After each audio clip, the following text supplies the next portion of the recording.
So this is my infamous Leica III that I've had endless issues with. So it's a real Leica body. Unfortunately, it's not a Leica lens. It's a good old Fed. And this is just a cap that I found fit on there quite well until I broke it and put tape on it. It's a Leica III. I'm not sure if it's I think it might be a C. I'm not sure. But it actually has pretty decent Fed lens.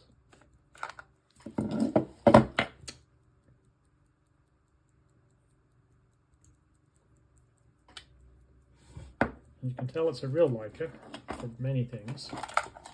Main thing is it doesn't have any rivets in. It doesn't have screws in the bottom. It's riveted on. It also has the round rangefinder coupling and not the triangular shaped one that the Feds and the Zorkis have. Another way you can tell is the shape of the viewfinder window, and it has just a plain button. A lot of the Feds and Zorkis always have like a knurling on the top. I actually don't have the little ring, which is kind of a shame. But this camera gave me a whole bunch of grief. But now it actually works. And you can change the shutter speed and it works. And the light curtains match, and they're not slow and everything. So I'm pretty happy with that.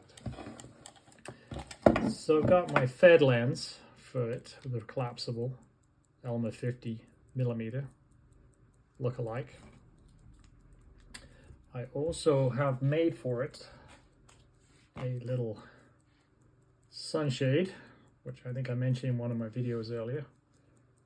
But it's just a plastic cap that fits on there. Actually works pretty good.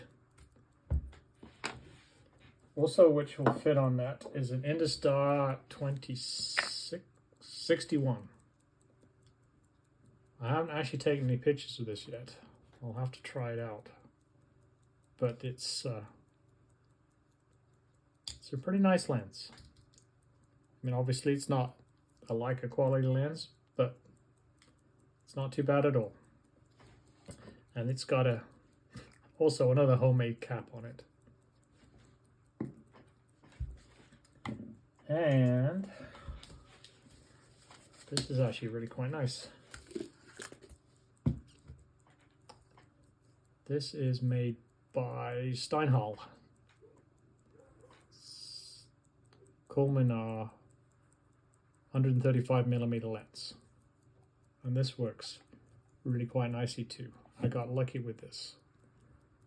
The glass is really good. The movement is really nice and smooth. It's a very nice lens.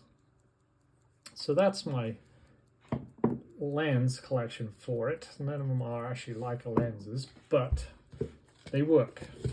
And anybody that has followed this is a rifle sling, by the way. Actually works really well. It's as tough as nails. And I added a couple extra rivets in there. If someone tries to snatch it, it's not going to break. So yeah, super nice camera. I really, really like it.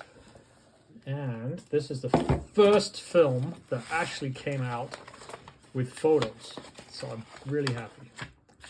The first half of the roll is with the collapsible lens. And the second half is with a 135mm lens. I can't remember what film that was. It was one I stole from the boy. I think it's Kodak anyway. But don't tell him. But yeah, I was not expecting really to get anything because I've had so many issues with the shutter and film and so on and so forth. But they all really came out quite well. And halfway through, I switched to the 135. The problem is with that 135, the viewfinder is only for a 50mm. So I've got geese, and then I've got no geese. because I forgot that I had to compensate. I don't have a viewfinder for 135, but I did remember in the end. You can see our lovely medicine hat. Still almost winter. But I think, you know, it's not too bad at all.